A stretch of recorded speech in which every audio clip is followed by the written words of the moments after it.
Hello, everybody. Welcome to the Championship Check-In podcast. Better late than never, Sam. Viewers live on YouTube will see I am clinging on for grim death, but we're going to get through this. What's the worst injury you played through, Sam? Worst injury? I didn't enjoy kind of the how would I phrase this? The expectation in my day to have to play after you'd had 10 stitches or worse in your head and then just go out there and have to flick on goalkeepers 70-yard punts 2 minutes afterwards you've been patched up by a doctor. I never really enjoyed that because the last thing you really want to be doing when you've got a weeping wound in your head is nutting it for the next 70 minutes. So I never really enjoyed that. There we go. It's all over. The regular season is done. So we're going to do sort of 30 minutes on round 46, probably, obviously, majoring on automatic promotion and relegation. You'll have probably seen how we've titled this, and that super chat from Jack probably sums it up. Hello from League One. And it was Birmingham who were in the wrong place when the music stopped. But Sam, we'll look at the playoffs in half an hour. But there's only one place to start for Parkin's pick.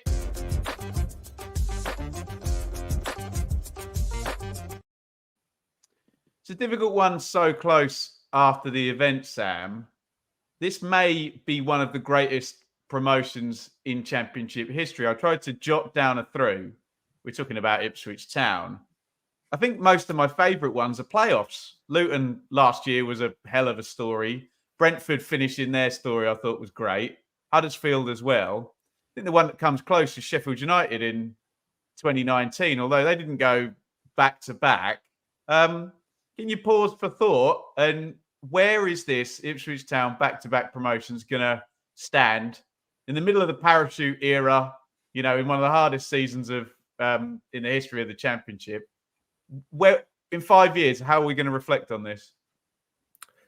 Yeah, it's difficult because it's just happened and it's so fresh. So it feels like the greatest, doesn't it, right now? But yeah, if you just cast your mind back to that playoff final a year ago, whichever one of those sides would have made it up, it would have been an incredible story, a romantic story. Obviously, I was involved with Luton for that period when it was just hell going in every day, to be honest. It was just one thing after another. So I think the depths that they fell to, there's something still just incredible about Luton making it into the Premier League. And I know you just become kind of blasé maybe and used to it. I don't think the supporters have, and I hope that the Ipswich Town fans don't take it for granted next year. I hope they can go and just embrace everything about it. Embrace every game, enjoy every game. I think the Luton fans have, but even now working in football as I do still, it's kind of become the norm and it shouldn't be.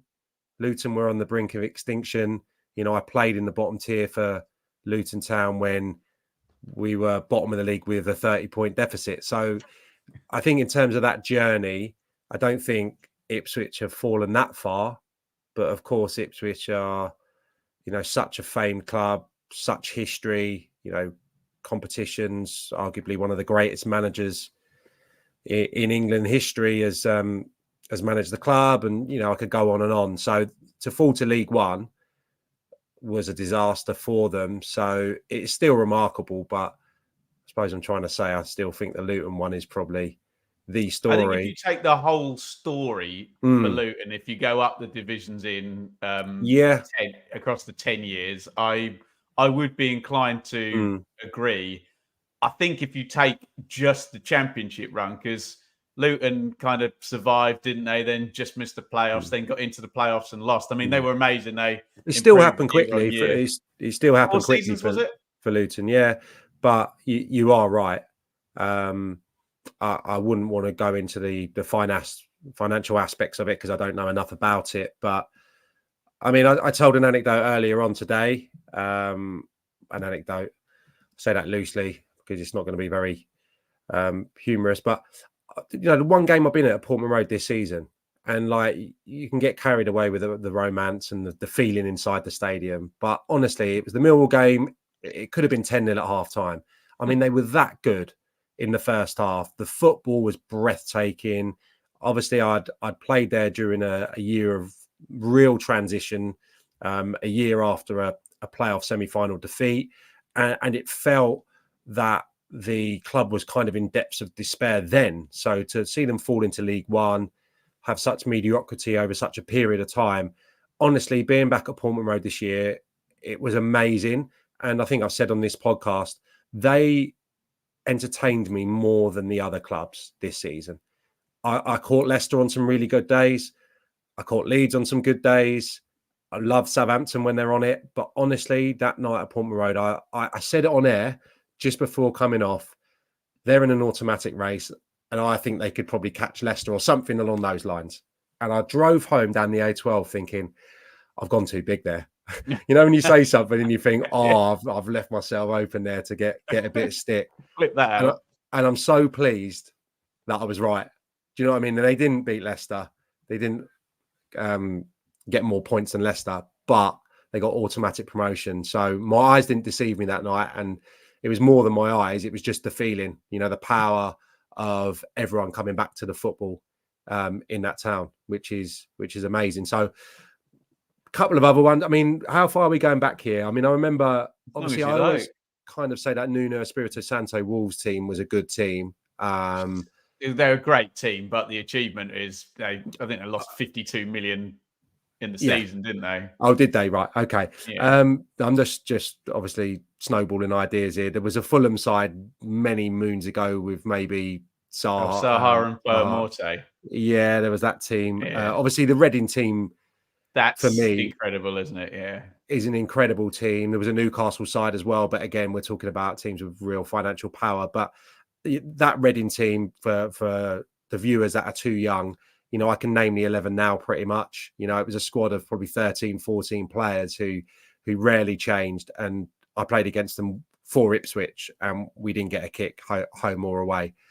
So that was an incredible side. And I wouldn't say they're the benchmark, but yeah, obviously they're the team that get spoken about whenever teams are approaching the 100-point mark. So no, yeah, I've lived it because I've been working with you for a couple of years and I loved them in League One.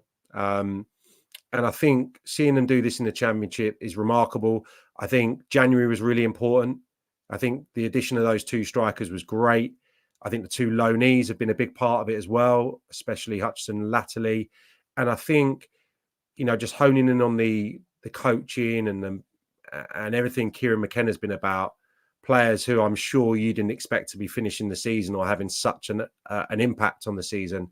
He's got playing right at the top of their games, and that is coaching, isn't it? And management. That's really the difference, isn't it? Though, you know, you look at the Leeds squad and the Southampton squad that Ipswich finished above, and probably say the same for the Norwich, West Brom, maybe even the Hull squad as well. And it's the coaching and maybe the season before and the 1 year run at it that's been the difference, hasn't it?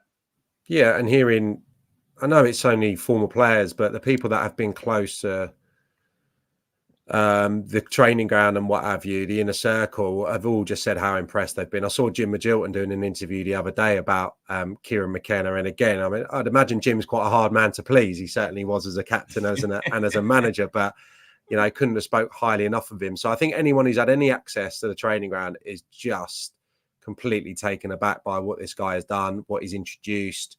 And I'd be very surprised if he hasn't got the players eating out the palm of his hand. That's how it seems. You got to strike that right balance between being the boss and being someone that's approachable.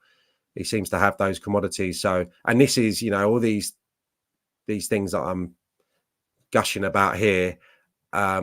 I was kind of hearing this 18 months ago. So this isn't a flash in the pan. This has been the word in football circles since he first went in at Ipswich. Sam, at EFL, whenever we had a manager, we had a few that had come in and played against McKenna's Ipswich. That was, for me, they were like, oh, yeah, we knew exactly what was going to happen, but couldn't get near them. Yeah, maybe I sat definitely on the sofa at Sky with Danny Cowley and Gareth Ainsworth, and I don't even think it was a time when Ipswich were top. They might have been top four.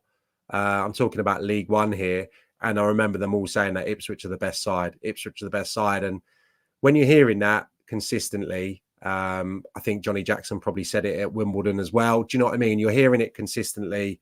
It stays with you. It stays with you and you follow them. And then it was pretty much from that period, whenever it was, when they were kind of, are they going to have enough in League One to be automatic contenders? And I remember having a conversation with you about probably Ladapo, that they need someone else to help him in the goal scoring terms. And obviously they made it up from League One and they've not looked back. So incredible. Love it. Can we just say a couple of thank yous live in some super chats, Sam? Really, really appreciate these guys. Everyone gets very kind at the end of the season, which is lovely. £2 from Dylan. Love the pod. Hangover from the weekend, just about gone. Ezek, £5. Thank you so much. I wish Birmingham would have stayed up and Plymouth got relegated. And yeah, I won't read the last bit, but it's up there on screen. Not a fan of Plymouth, but we appreciate his super chat very, very much. I will not add anything. I feel like I've talked about Ipswich way too much for the Blue Monday. I think I'll maybe take a step back now, focus on the playoffs, and then maybe relive some of the Ipswich loving in the weeks and months when I'm twiddling my thumbs, because I haven't been able to. It just feels too like close now to judge it, isn't it? There's just so much as well at the moment, like so much to consume, so many pitch invasions and elation all over the place. I'm probably just think back over it in the summer and get annoyed when everyone's saying, "Oh, they got to replace him. They got to replace him. Oh, if he plays in the Premier League, they're going to get battered." Let them enjoy themselves for a month, and let's not have that conversation until 2 days before the start of the Premier League season. There we go. Right. We've got one more Worldie of the Week to choose, Sam. We're on the beach for this one, like a lot of the players are, but it's got to be done. Get your suggestions in via the comments, and Sam Parkin is going to give his view on the Worldie of the Week from round 46.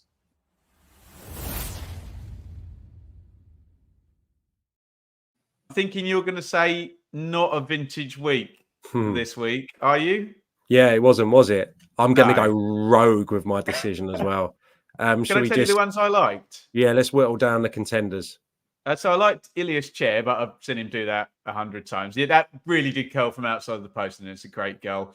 Smodic, for what it stood for and how he's basically the first Smodic goal, how he's basically responsible for Blackburn not getting relegated and, doing it at Leicester as well. Nombe smashed one in for Rotherham. And Manhoof, which is a apt nominative cue for a left foot long ranger. But I've got a funny feeling you're not going with any of them, Sam. I am going with one of them. The other mention I would probably throw in would be Campbell for Stoke. Yeah. Yes. Yeah. Left foot rasp. But I watched a few of these goals going in. I think we watched it on Sunday morning, me and my eldest, and he liked that one. He liked them going in the roof of the net. And I said, "Son, you stick with me. That's the way to finish. Stick it in the roof." Aguero, yeah. Yeah, absolutely. And you talked a little bit about the narrative here. There was a few good finishes at Stoke, and absolutely concur with Chair and Nombe. Smodics, and the reason I say it's rogue, I mean, it's not, one that goes smashed into the net. It's not a beautiful curler. I tell you that. He carries that 50 metres, doesn't he? It's such a difficult finish, right? But every touch, when he's released down the left-hand side, he almost got a pat on the bum, didn't he, from John Eustace? Basically, he's right there, and in the technical area. Go on you go. But I'm sure when he receives that ball initially, he's just hoping to carry, and players are going to be in support, and hopefully he's going to find a teammate. So what I mean is every touch has to be perfect. If one of them was a little bit soft or a little bit heavy, he probably gets dispossessed, or the keeper makes the angle too difficult, feels a bit more of the goal. It is perfect. And then the awareness to take it so early, to open up his body and get the right contact on it to angle it into the far corner. Everything about that goal is perfect. And the situation was highly pressurized as well. And I think just a brilliant way to encapsulate what has been a season of a lifetime, an absolute season of a lifetime for him. The test now is going to be whether he stays at Blackburn or moves on. Can he emulate the form that he's done this year? I say, sometimes you land somewhere where you feel the main man. That may have a proportion of what's been happening at Blackburn. But I think he has developed into a really expert finisher now, and I'll be fascinated to see where he turns up next year if it's not going to be at Rovers. More from Sammy Smodic, no doubt, later when we get on to the relegation picture. But we've got a very, very obvious meltdown moment coming up, Sam. And I would say this split opinion, but it didn't really, because the comments on my take yesterday were, what is going on?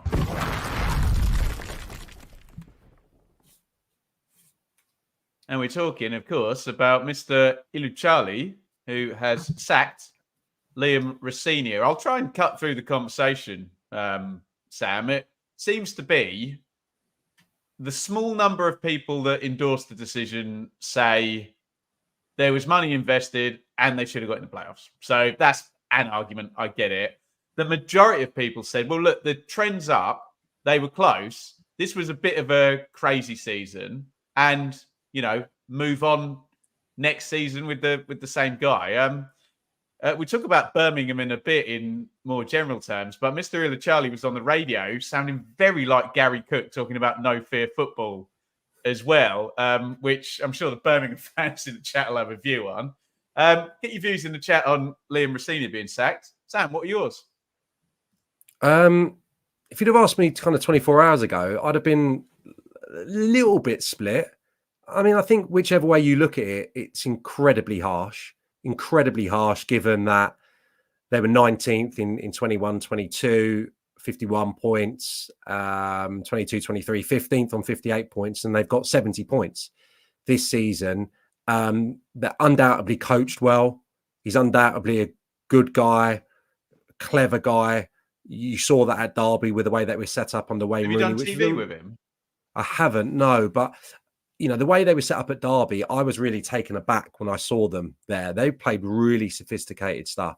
So, I think as well, another aspect that I think I'd mention here was, before I get onto the additions in January, this is the same goalkeeper, the same kind of 4 or 5 defenders that he's been going with that have been there, probably some of them from that League One promotion. And he's improved them. And I was just talking about that under Kieran McKenna, or certainly they've been playing well and there's not been the necessity to change too much there. So I think... Talking about Greaves and Jones and Slater. Also, absolutely, yeah. So I think, that's definitely a valid point. And I think defensively, they've been okay. There's been periods when they've been really good. And then, if this is a financial decision, then you'd probably be able to be more accepting of it. In terms of the outlay for these players that the owner referenced earlier. And, I've said when we've done podcasts before, if you were going to cherry pick a 3, you probably, with championship experience and ones that have had success before and ones right now, Carvalho, Zaruri and Jayden Philogene would be close to probably the answer I'd give you. So, and if there's been a financial outlay there, then I can understand the owner being a little bit disappointed that there wasn't maybe more success from January here on in. But where my respect falls down is probably from that interview that you referenced, the style of play thing. I'm just not sure I can get fully on board with that. I just think, I don't know, that there could possibly have been a falling out over that.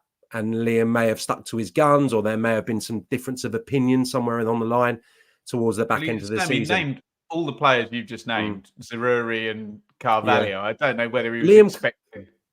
Yeah, but Liam can't go out there and take 2 players on and bend it in the corner. All he can do is pick them, I suppose. I don't know, because I haven't got them in the statistics in front of me, how many times he played, all the aforementioned signings, or maybe there's been some selection problems or what have you, or things that the supporters disagreed with, but he still picked the players the majority of the time. Another point, he's not really had a striker either. I mean, I know Connolly was there, but they didn't half miss the lap when he was out, so he was having to go with Carvalho or Tufan to do a job, and he was playing a false 9 and stuff like that at times. So I just can't really fully accept that the style of play is the defining factor here, but it sounds like it is. And I think ultimately the way I'll end is it's just a product of where we are, and probably managers have to be. And it sounds like from that interview you've watched that Liam Rosenior probably is.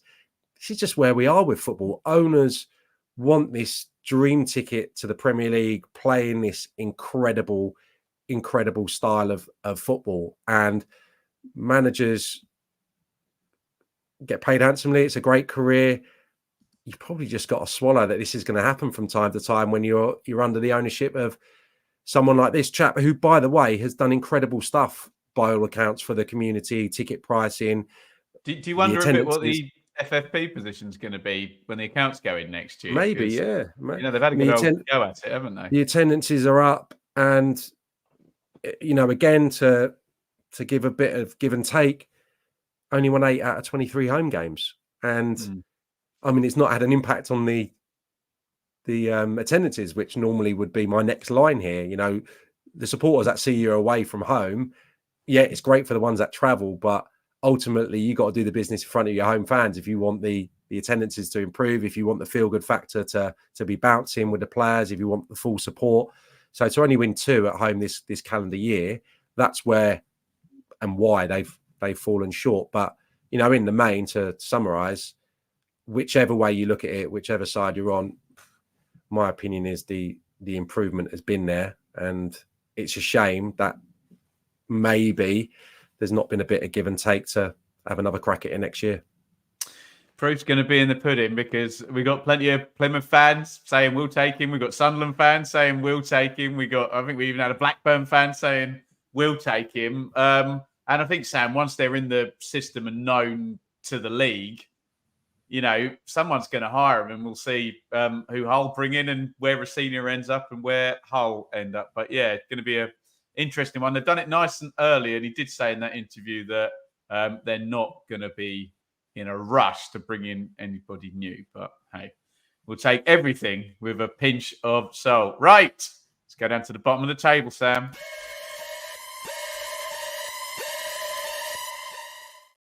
I can't believe neither of us called this, Sam. How many shows have we done where we've gone, I can't believe this relegation battle, everyone wins on the same week? We must have said that on 5 separate rounds. And then what happens in our 4-way shootout?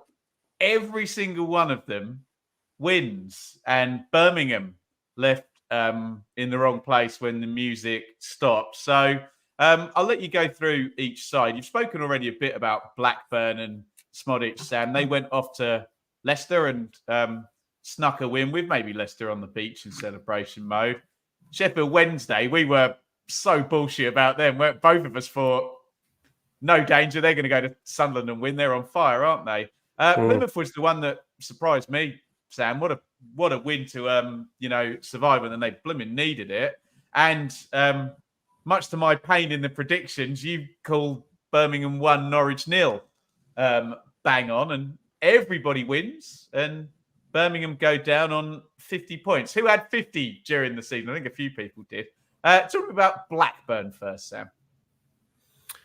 Yeah, we both felt that was probably the trickiest game of the lot, didn't we? Maybe, Leicester in party mood. So, yeah, incredible achievement to go there and win. Obviously, it Leeds as well. Latterly in the season, their survival basically is hinged on 2 of the games you wouldn't have given them a hell's chance of being victorious in. So, really pleased for John Eustace, who's come in for a little bit of flack, and understandably so, given the lack of victory since he's gone in there. So he will certainly owe a debt of gratitude to Sammy Smodics, but probably also the some of the defensively minded players who, in the main, I think have done what he set out to do at Birmingham early part of the season, and obviously at Blackburn, it was never going to be free flowing. That's not what John Eustace has probably been in his managerial career, apart from at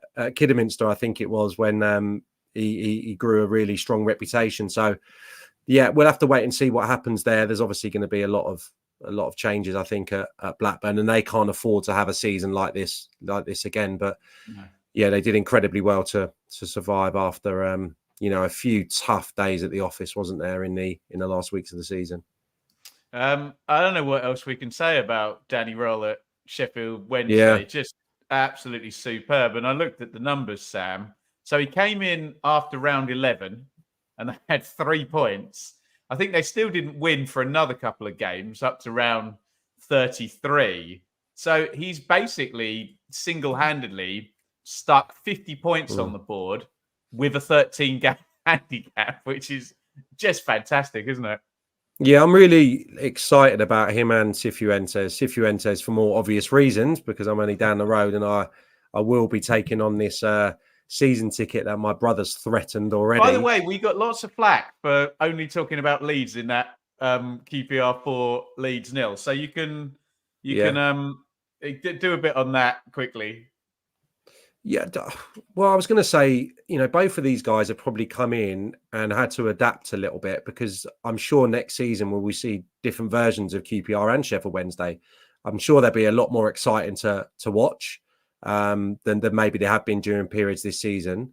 That said, there's been just so much to like about both of them. So no, I'm really excited what they can do with the summer, what they can probably do with a few more players. And yeah, QPR that night, it was not only the solidity, I suppose, which he's definitely brought when you look at the numbers, it was the confidence with the ball. And we know Chair and Willett can excite, and Anderson's been a really good addition as well. There was a good picture of him doing the rounds wearing a QPR retro shirt in Chiswick the other day, which I thought was a nice touch as well. So he's obviously the hipster's favourite now. But it was the confidence that he's got into, like Jimmy Dunn, for example, and players like Sam Field, who, I always have questioned over the last few years, QPR having enough craft in the midfield and enough ability to keep the ball. And now they got some experienced guys like Hayden and Colback, but Cifuentes has improved. Jimmy Dunn, no end. Sam Field, these aren't young guys either. These are guys that are probably, in their peaks or going beyond that. So Cifuentes and Danny Roll have done incredible things, and it's the reason why we've been so excited and enthused by the relegation battle, because those have proven to be a catalyst for other owners, I'm sure, and other recruitment teams and other owners to go, Mr. Chansiri's not going to do something silly here and mess this up with Danny Roll, is he? No, I mean, he just must keep out of the way. I don't know if smug's the right terminology. No, I don't think so, because it's been a bit of a mess there, and there's probably a lot of ill feeling and a lot of feeling towards that particular owner. But he got this one right, didn't he? Or whoever who's guiding him in this chap's direction. What an appointment! And you would say now, next year, you wouldn't have either of those two threatening the relegation zone, would you? No, not right now. No. Plymouth. I hate to say it, I'm a bit biased when it comes to Plymouth. I did this for just some reason. I just like them in the Championship. We haven't had them for a while. They're in a different part of the country. They wear a different colour to everybody else. It's an interesting away game. I thought they might drop at the end, but it was so vital they just stopped up for this first season to build now, wasn't it? Yeah, absolutely. And credit for making a change, which surprised a little bit, but I think it was, kind of long time coming, wasn't it? It was maybe a fraction too late. It probably wouldn't have gone down to final day, maybe, had they acted a little quicker. So Neil Dewsnip and Nanskeville, I think I've got that right. Two guys who have, certainly in his case, has been here for many a year, player, coach, interim manager. Neil Dewsnip has been part of the journey under the last previous managers. And it feels like just that kind of back to basics, back to a formation which they knew really well. The ability as well in those tight victories to defend better. 3 clean sheets in the 3 victories in the 6 games. And that proved just enough. But he scored 10 points in 6 games. It's a pretty massive escape, isn't it? We look at those numbers. What was the QPR at home, wasn't there, just after the Rotherham win? Yeah, so they got a draw there. So that was a 7-point week, wasn't it? Rotherham, QPR, Leicester on the Friday night. So yeah, that was a surprise to me. probably I changed my tune a little bit, didn't I, after they won at Rotherham on that night? But still, the Leicester result, probably with hindsight, is the one that's has proven to be the difference maker. So yeah, and I thought Alfie Devine started the other day, which was, he's not come in and had a great loan, but so they were a little bit stretched. Bundu went off as well early, and Michael Cooper, I think he was called into a couple of decent saves. So listen, I don't think it was an afternoon where there wasn't tension inside Home Park, but considering that, I'd probably written them off towards the tail end of Ian Foster's tenure. Incredible survival. Yeah. I'm really pleased as well because I've thoroughly enjoyed going down there this year. Right. Birmingham. I mean, I take no pleasure in saying it because we have tons of people every week who are Birmingham fans who watch the show, who we will miss. I just can't believe they've got themselves relegated. It's going to go down as one of the most stupid relegations, self-inflicted relegations that just did not need to happen. Yes, okay, you can argue a bit unlucky on a high tide season to go down with 50 points.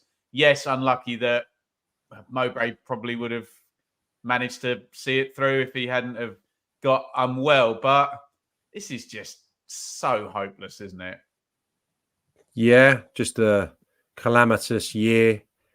I read a really good piece actually earlier. I should name check the journalist, but I thought this was quite interesting. Under Venus, and sorry to throw Mark Venus under the bus here because this is very, very much not to do with him, but under his few games in sole charge and Rooney's 11 points from 21 games, which I think tells the story. That's when they were at a real low ebb under Rooney, and then obviously under Mark Venus, he was probably put into a really difficult situation.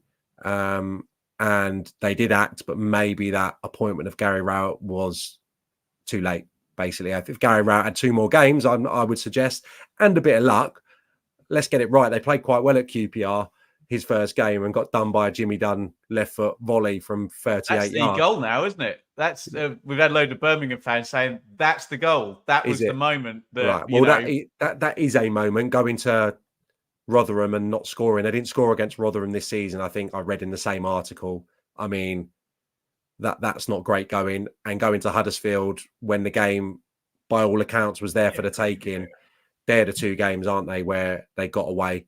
Because if you look at the success they had under Gary Rowett, the relative success, they all came in the home games, as we would have predicted on this podcast 6 weeks ago. They'll win those home games, or they'll have a good chance of winning 2 out of 3 of those home games.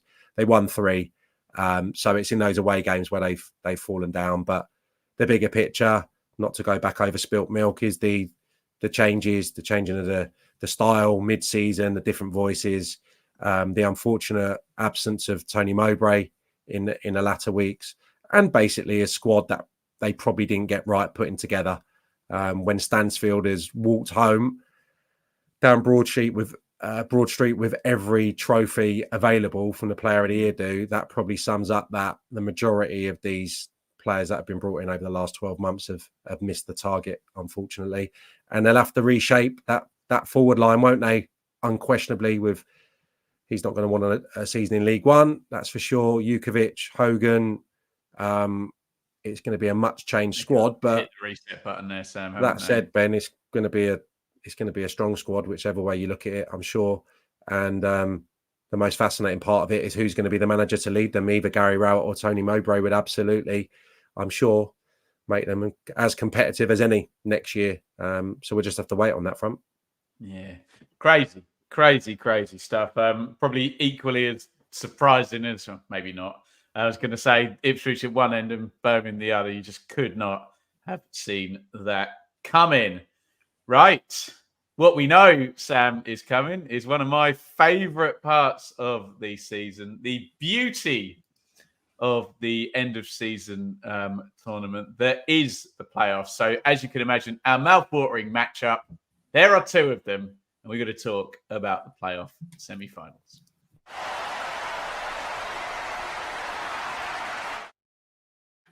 So, as it turned out, Leeds 3rd, Southampton 4th. We knew that already. West Brom 5th, Norwich 6th. We did get a switch between West Brom and Norwich on final day. A simplistic look at the form on that table I've got on the screen does not have many victories. 2 for Southampton and West Brom in their last 5, but only 1 for Leeds and Norwich in there. Sam, your 2 playoff semi-finals are Leeds United at Norwich first. I will hope to be there actually on Sunday, so I'm looking forward to that. And then we go back to Elland Road, I think Thursday. And it is West Brom versus Southampton at the Hawthorns first, and then off to St Mary's. And I believe the 2 higher ranking teams have done the double. I think someone will correct me in the chat on that. I believe Leeds beat Norwich twice and Southampton beat West Brom twice. Do you want to start with 3rd v 6th, Sam, and give me your thoughts on a Daniel Farker derby between Norwich and Leeds in the Championship playoff semi? Yeah, you're spot on there, mate, because I just refreshed my memory. Leeds beat Norwich 1-0 on January the 24th, which I have they zero... moved the game forward. Do you remember? To avoid fixture congestion, yeah. Mate, I don't remember what I had in a really nice coffee shop in Teddington an hour ago, honestly. So Patrick Bamford scoring on the 24th of January in a 1-0 win over Norwich at Elland Road. No, I don't recall it. I do, however, recall the 3-2 at Norwich in October, because Norwich were 2 goals to the good, if you remember. Yes, and it was a Somerville double, wasn't it? My thoughts on this. I might have called that on the prediction show, Sam. Although, yeah, small mercies given what's happened since. Carry on. Yeah, I mean, it's. Can you remember, or we should maybe do this? But 4 teams going into the playoffs who have been a little bit off colour one way or the other. So it's an incredible situation. I'm still really looking forward to the games. There's some heavyweight contests here. I suppose Leeds have got the biggest issues, maybe out of all, considering the results, the criticism of the probably the defence. 9 goals shipped in 3 games. They've been so good defensively since the turn of the year. I think a strong suggestion is that they're too open at the moment, and the midfield's lacking a little bit of steel. So that's something to keep an eye on ahead of these games. And I think along with that as well, I spoke probably only a month ago, quite hot on it as well, before the run-in, that Leeds had forward players and an abundance of them banging form. All of a sudden, maybe Somerville was the only one who is anywhere near approaching top form. You got Dan James and Patrick Bamford struggling for fitness as well. So, there's a list of concerns, isn't there, going into this game, and it's going to be a real test for the manager to get them going again. But the flip side is that 11 is still a really good 11 when you put it down on paper and when they're lining up before the game. For Norwich, I don't know. They've got a few fitness issues themselves, haven't they? With Ashley Barnes, I think they didn't play well at all at Birmingham. It's funny because you asked me what the definition of being on the beach was the other day. I think Norwich gave you a performance akin to being maybe on the beach, but they're warming up or getting ready for the biggest games of the season. So there's a few selection issues there. I think that first leg will probably be quite a typical playoff game. I think it will be quite cagey. I think that Wagner is capable of trying to at least, or attempting to, shut down an opponent and probably make it a low margin game. I don't see it being anywhere like what that game was at Carrow Road early part of the season. I think if he can stop Leeds' left-hand side, Firpo and Somerville in particular, at this stage, you go some way to counteracting their biggest threats. And I think Ashley Barnes is big for them, but equally as big at some stage could be Johnny Rowe, who's been back involved in the squad, someone that we spoke of loads early part of the season. Incredibly difficult to predict. I would maybe say that there's only going to be 1 or 2 goals in it, and I may even side with Norwich in the home leg. when you consider how good they've been at Carrow Road in contrast to probably the proposition they are away from home. So I have a comment and I have a question. I totally agree about Norwich at home versus Norwich away, which does make me think if Norwich are going to get to the final, do they possibly need to win the home game? I'm not sure if you're going to Elland Road and it's level and Leeds have got one game and possibly extra time there. I know it gets a bit nervy at Elland Road at times and it's its own kind of sort of thing. So I do wonder whether there's a little bit of pressure on Norwich. But Sam, if they're going to do as you described and do the same in both games and keep it low margin, then maybe I'm wrong about that. Would you agree with me? And I think I'm probably going to say this about the other game as well, that if I wanted a manager for a 46-game season, I'd probably want a Daniel Farker in terms of a heavy process-driven and, repetition, blah, blah, blah. Tournament football, probably want a David Wagner who can, set these up. And we all watch tournaments, don't we? Many England fans, I'm sure, here. And think about our lovely players. And it's always, some housery and some team that just knows how to defend and knows how to get the job done. So what would be your reaction to that? I'd agree with you, yeah. And we didn't get Huddersfield's miraculous promotion into the conversation earlier, did we? Under David Wagner, right? Yeah. So he's got the track record of doing it. Farker's obviously had that was wonderfully 0-0, 1-1, penalties, 0-0, penalties, yeah? I think the 1-1 was an own goal. Yeah, it's from Leeds. Yeah. So, yeah, Daniel Farker's been promoted wonderfully as well. I loved watching the Norwich team of Buendia and Steeperman and Leitner. Those two promotions, a few years apart. Pookie, obviously he's done the business as well, but in a different mold. So, yeah, I would agree with you. I would 100% agree with you. And I just think for Norwich to prevail, Norwich need to have their best side out there. And that's why I've just tempered that prediction a little. I want to give you a prediction. I will do in a bit. And I want to, have an opinion about it. But I just think Norwich, as they've shown this season, they need to have their full complement out there. I think any kind of weakness in that side, any players absent for the first leg, maybe closens it up. But I just think Norwich could do something in that first game. I fancied Leeds strongly if there was really something on it at home against Southampton on the final day. As it came to it, they kind of needed snookers, especially after, Ipswich went in front early. They knew it was done. But yeah, I think that'll be phenomenal if they have a deficit to overturn or if it's really in the balance at Elland Road. And I would probably still fancy them to prevail, but I need to see some life from them in that first leg to have any confidence in that prediction. I need to see some life in them from the attacking players. And hopefully for their sake, maybe Dan James and Patrick Bamford could be involved, because I just think those game changers, that strength in depth, ultimately could play a part over two legs. We'll talk about West Brom Southampton, and then we'll get some first leg predictions done. We're not talking about Wembley just yet. So West Brom Saints, Sam. I remember doing a watch along of the game at the Hawthorns, which is obviously the first leg.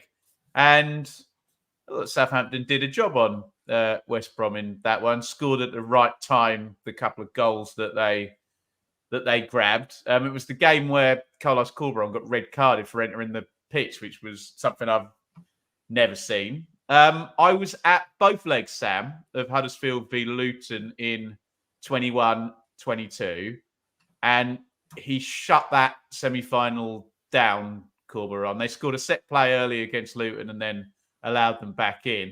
And in the second leg, they kept it tight, and you knew when they nicked the goal that was done. A lot of argument in the final that maybe a couple of VAR decisions could have gone in Huddersfield's way as well. So Corberan's got form in this. Russ Martin, who I like very much, hasn't, Sam. He's not ticked off any promotion or season or playoff win, has he, yet?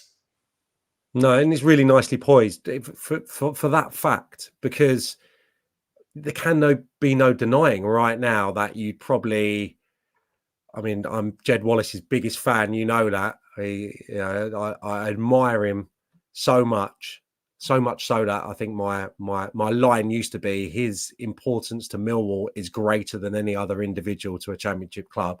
But right now, the reason I'm saying that is I would take probably 4 Southampton forward players over West Brom players at the moment. Do you know what I mean? If I was to pick 4 front players, attacking players, midfield players, you'd maybe make an argument for a quartet of Southampton players. They've got forward players who are still a threat, are still in goals, are still in decent form. West Brom haven't had that, I don't think. They won handsomely on the final day. Some goals from around the team. And they're not at it. They haven't been at it. And there's the real depth there with Southampton as well.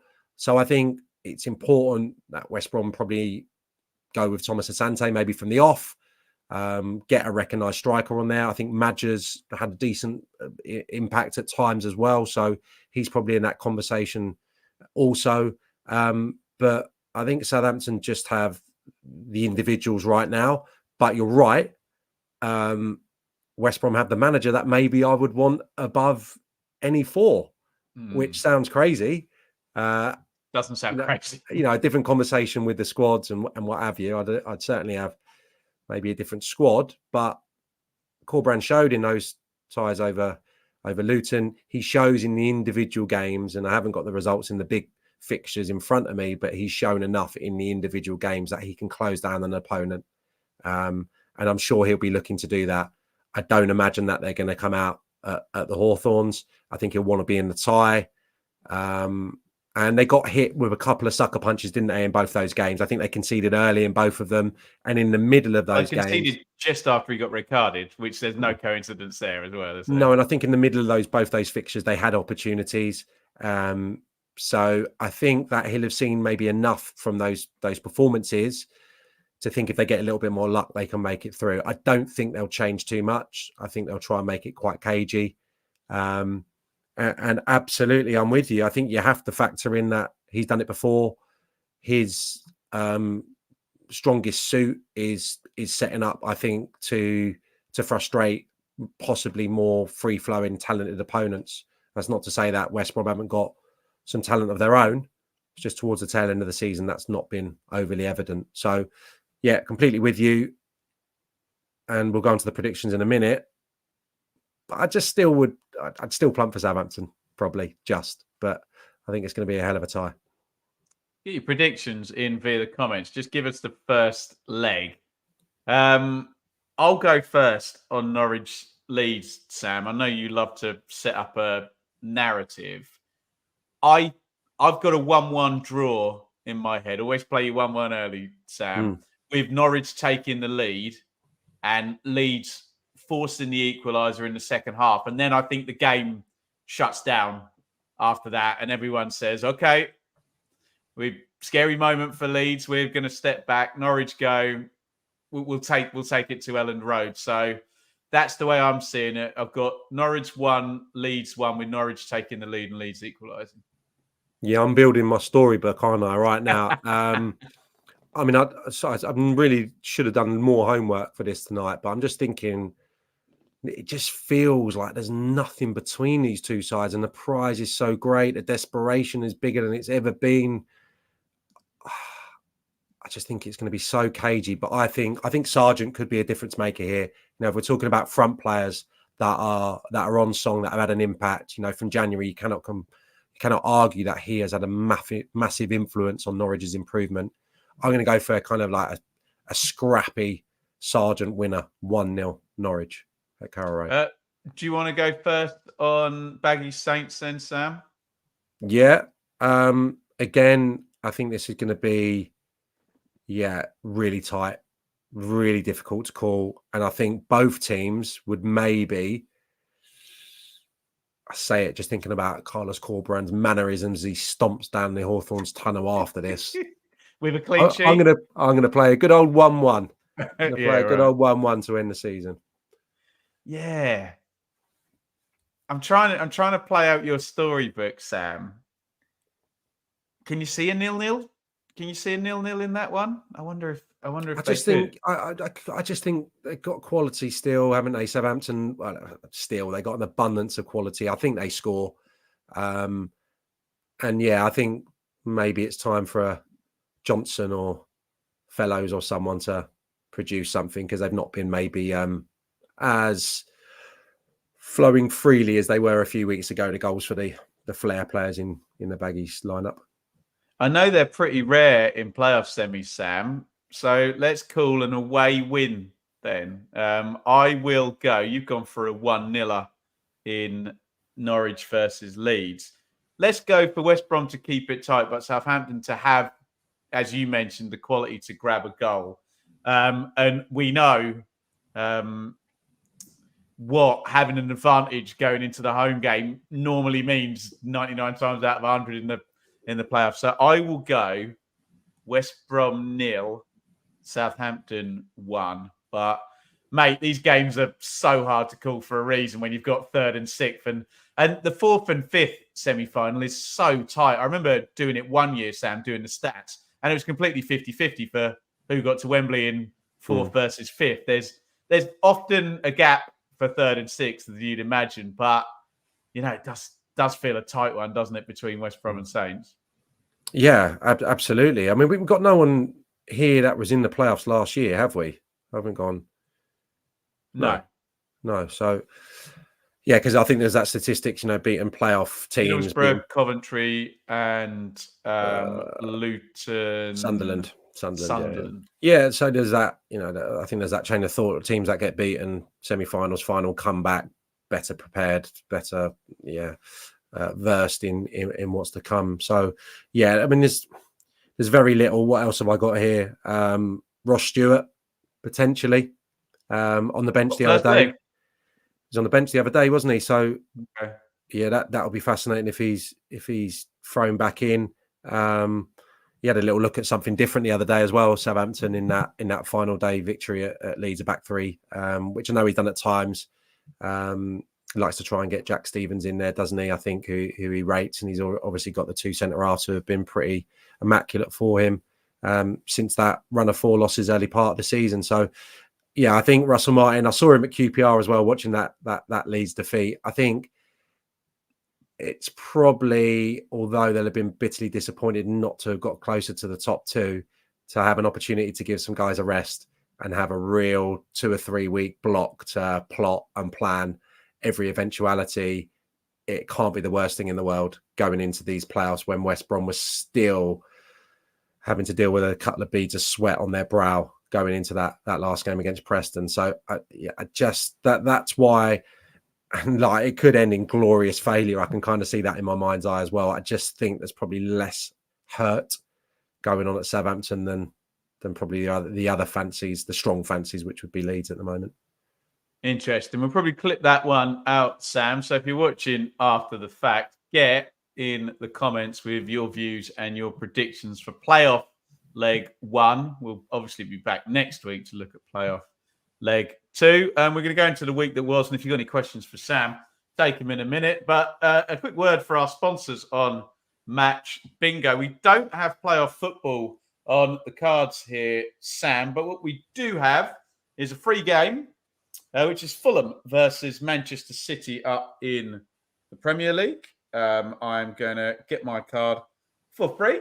I would implore you to do the same over on Match Bingo. It's the 12:30 on Saturday. No EFL football. There you go. There is my Fulham Man City card. And you can sort of follow along with the Premier League title race, if there even is one. If you do head over to Match Bingo, what really helps myself and Sam out is if you let them know we sent you. You can do that by going via that there QR code. And as ever, please play responsibly. Right, get your questions ready for Sam, but we're going to do our little quiz first. It's time for the week that was.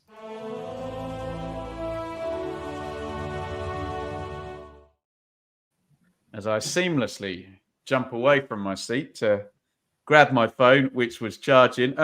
This is a bit tighter than the predictions, isn't it, Sam? We're 18.5 points to 16.5 points in your favour. normal shout outs to our wonderful mate Fev, who's on another podcast tonight. He's doing a Bristol City podcast Scandalous. tonight. So go and check that out. Sam, would you like to ask me first, or would you like to be asked first? I'm going to ask you, mate, because I haven't looked at these until just now, so I'm going to need some thinking time. Right. Okay. It's called Home and Away. Nothing to do with Aussies in the Championship. That's good. Can you name the 5 teams in the Champ with the best home record this season? Leeds and United. you're gonna have to do the 5 teams with the worst home records as well. So there's 10 points up for grabs. So I'm looking for the 5 best home records. Leeds United would be 1. Ipswich Town. 2. Leicester City. 3. So 2 to get. Southampton got so many more points than everyone else. Southampton. Incorrect. Oh, man. So I still get one more guess, though, don't I? One more guess for your 4th point, yeah. So who else is up there? West Brom, Norwich. Norwich. Correct. Right. So 4 out of 5 West Brom would have given you the full compliment.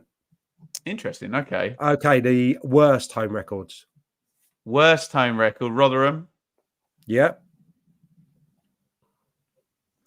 I would have said QPR at various points this season because they didn't win there for ages, did they? I wonder if he flipped that round, though, by the end. Who else got relegated? Birmingham and Huddersfield. Yep.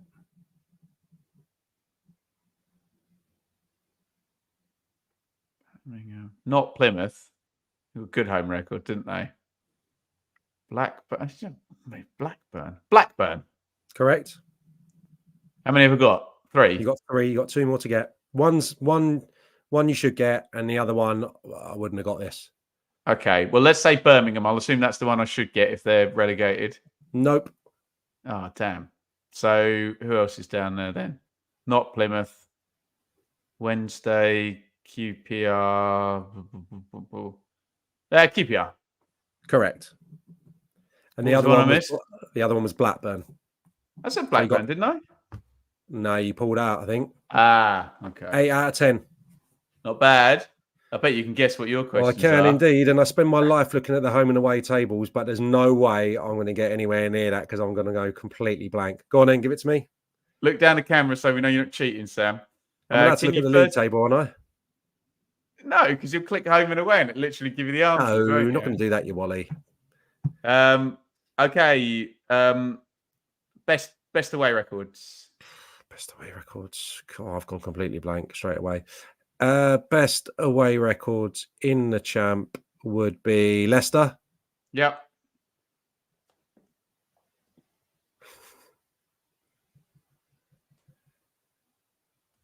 Southampton. Yes.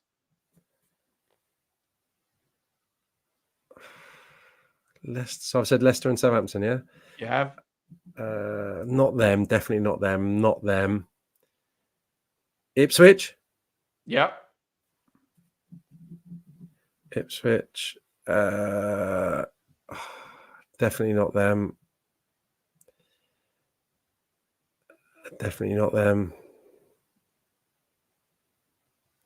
Leeds. Of course. There's 4 out of 5. And you're 4 for 4. Oh, is it a curveball? No comment. It's not them. Hull City. That's a great shout. It is Hull City. Yeah, I knew it wasn't Norwich or West Brom. No. Okay. You're in the mix here to get. You only need 9 to beat me. Worst away records. Worst away records. Rotherham. Yep. Got to be Plymouth. Yep. Now I'm stretching a little bit. Birmingham.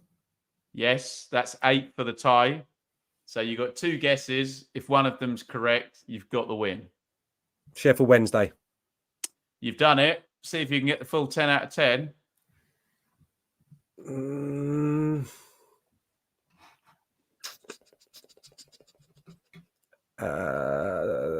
Huddersfield.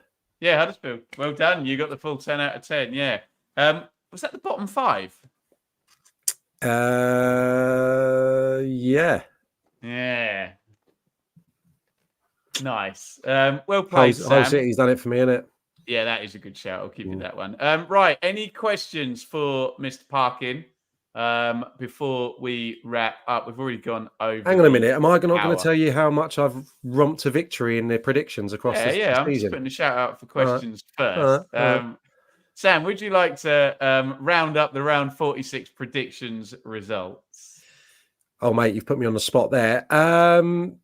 Yeah, it was 12-4 to me, mate. It was another comprehensive victory. I got Birmingham to beat Norwich on the nose, 1-0.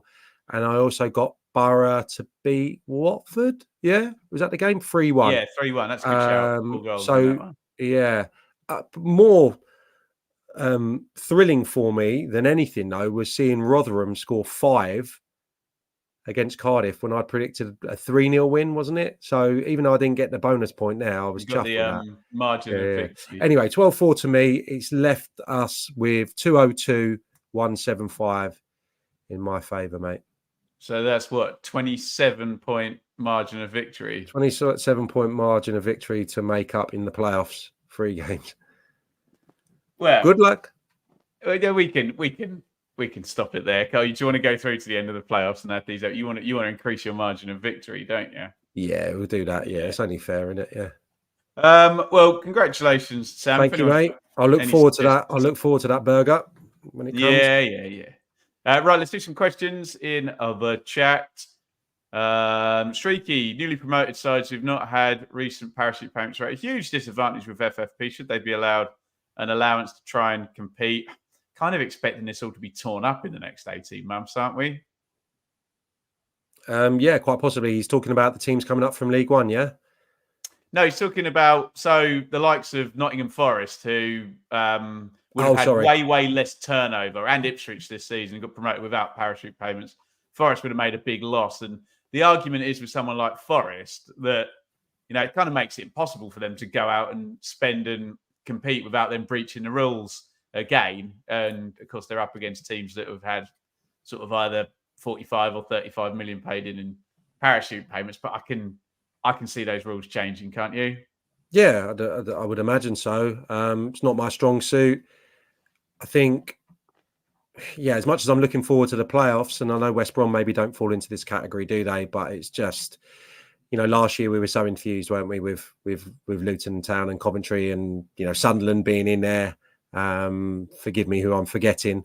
Middlesbrough, wasn't it? Yeah. So there was just such incredible narrative around it, and obviously that falls short a little bit this year when you're talking about sides that have been in the Premier League, had the riches, and have in some cases overspent as well. In contrast to in keeping with the rules at the moment. So it's not something I know greatly about, but it's something that probably needs to be changed for the better. Astro Flick. How would you compare Ipswich promotion to Argyle last season? I mean, Argyle was magnificent last season, 101 points. They were an underdog against Ipswich and Sheffield Wednesday, weren't they? I would say, if you factor in the 2 seasons, I would say the Ipswich achievement does eclipse it slightly, doesn't it? But that's not to say that Plymouth's promotion last year wasn't absolutely brilliant. What's your take?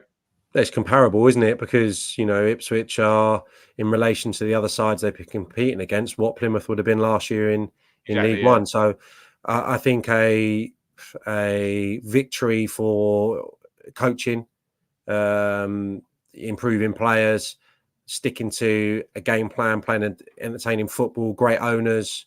All the things probably that I said about Kieran McKenna and the Ipswich package early part of the show, I think was encapsulated by Argyle's success last year.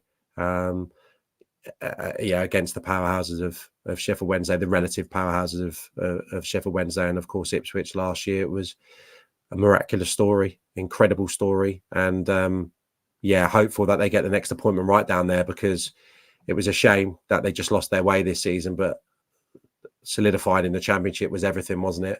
And there's no reason as to why they can't go on a hell of a journey. I know there's plans in place, isn't there? There's always been that kind of structure in place at Argyle to one day probably make a fist of getting into the Premier League. So hopefully the next appointment's a good one, and they're not talking about a relegation battle next year. Dave, Dykes, Willock, and potentially Begovic leaving QPR. Who would be your picks for replacements? Could Dixon Bonner step up next? Yeah, not seen season? enough of him, to be honest. I know he had a couple of good appearances when he was given an opportunity. Replacements, it's Frey, isn't it? The other striker that was brought in. I'm not sure he's going to be the answer in that respect. A shame that Dykes decided to have like literally the best game of all time against Leeds United on that Friday night. You know, all those kind of ingredients that he's got, the hold up, the endeavour. I know, you know, the word is, and I'm not privy to the statistics, but he runs further than any other QPR player every given game. He gives absolutely everything. It's just getting into the goal scoring positions probably and the conversion that he falls down on. But yeah, I'd really trust Cifuentes to get the business right. You know, given an opportunity to remold that squad. And yeah, absolutely, they need to improve in the forward areas. And then the goalkeeper is an issue as well. The goalkeeper, I think Begovic hasn't been good enough for periods this season. So they need to get someone younger and probably at the other stage of his career for the next few years to hopefully build and go and be challenging in the Championship. Do a couple more, Sam, and then we'll call it quits. It's a great question, that. Do you see Portsmouth achieving what Ipswich Town have achieved next season? Ipswich only lost 4 games in League One last season. Portsmouth have only lost 5 matches. I'm not entirely sure Lightning's going to strike twice, but it's going to be great to have Portsmouth back, isn't it? And Jamie Mackey wouldn't shut up about John Rosenior, would he? He was right, to be fair. Yeah, and John Harley, one of my best mates, is the assistant there. So been across the story all season. Yeah, they're a great addition, aren't they? I'm with you, really. You'd be foolish to say absolutely not, but yeah, Lightning's probably not going to strike twice, is it? Given that we're talking about Ipswich being one of the best stories ever in the second tier. Right. I think from what I've seen of them and what I know that they're looking to do and how powerful that place can be, so many good ingredients, great young coach. I don't think they'll be in trouble. I'll go as far as saying that, but you know, any more of a strong prediction in that regard would make me looking like an idiot. But that's my feeling right now. Don't go too early. Last one, Callum. Who do you think would be a good move for Tom Cannon?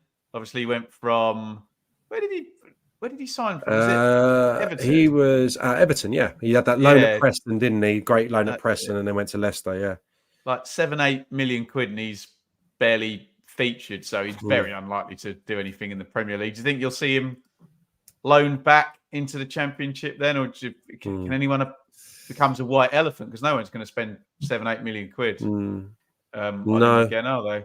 Well, Preston would like him, wouldn't they? I think that was the one that got away for them. I'm just trying to think of who's going to be powerful next year. What about one of the teams that have come down? That might be a shout, mightn't it? Yeah. Might be a shout. There's going to be people in for probably a few of the Luton boys, isn't there? I'm sure maybe the ones that have done a bit in the Premier League. If they've had a taste of it, maybe Carlton Morris, someone like that. Wouldn't be surprised if Adebayo. So maybe, what about Luton Town? Really short market, wasn't it? I remember you saying at the time in August, you know, where are the strikers at? You know, in terms of and when we get to the end of the season and Piru's not really in the Leeds team, Cannon's not really in the Leicester team, and Stewart wasn't. I know he's injury, maybe that's a false equivalence, but yeah, I wonder if it will be similar then. Anyway, Smodix is an exciting one as well. That's going to be a fascinating picture that where he ends up. Guaranteed goals that now, isn't it? I think he stinks of Ipswich.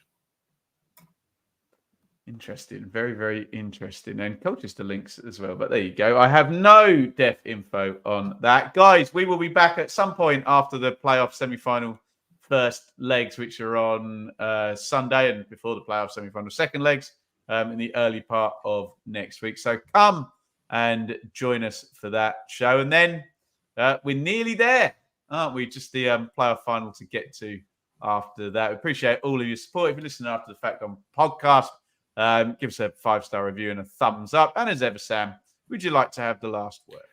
Yeah, I have gone completely blank, but yeah, thank you for everyone turning up and all the comments tonight. Been really good fun. Enjoy the playoffs. I was at Crawley last night. It was a roller coaster of emotions. Hopefully we're going to get that in the old Champos this weekend.